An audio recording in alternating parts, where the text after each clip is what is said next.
গণঅভ্যুত্থানের সময় সংগঠিত ঘটনাকে কেন্দ্র করে আন্তর্জাতিক অপরাধ ট্রাইব্যুনালের রায় ঘোষণার সাথে সাথে পতিত ফ্যাসিস্ট হাসিনার রাজনীতিতে ফিরে আসার সম্ভাবনা নিয়ে প্রশ্ন উঠছে।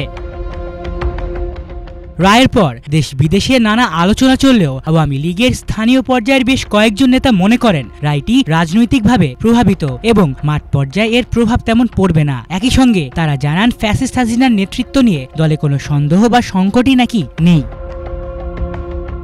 ভারতের দিল্লিতে অবস্থান করেও ফ্যাসিস্ট হাসিনা নিয়মিত দলীয় নির্দেশ দিচ্ছেন বলে জানিয়েছেন কয়েক নেতা। তাদের দাবি ইউনিয়ন থেকে ওয়ার্ড পর্যন্ত কাঠামো পুনর্গঠনের কাজ গোপনীয়ভাবে হলেও সক্রিয় আছে, এমনটাই খবর আন্তর্জাতিক গণমাধ্যম বিবিসি।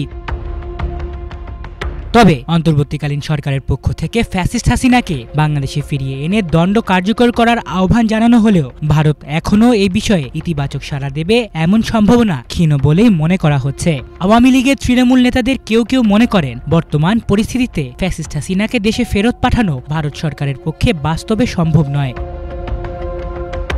অন্যদিকে রাজনৈতিক বিশ্লেষকদের পর্যবেক্ষণ ভিন্ন। তাদের মতে দলের বড় অংশের নেতারা মামলা ঝামেলায় জর্জরিত থাকায় আগামী কয়েক বছরের মধ্যে আওয়ামী লীগের কেন্দ্রীয় কাঠামো স্বাভাবিক অবস্থায় ফিরিয়ে আনা কঠিন হতে পারে। একই সঙ্গে ২০২৪ সালের আন্দোলনে সহিংসতা ও প্রাণহানির ঘটনার পর দলটির ভাবমূর্তি যে বিপর্যস্ত হয়েছে তা কাটিয়ে উঠতেও দীর্ঘ সময় লাগবে বলে তারা মনে করছেন।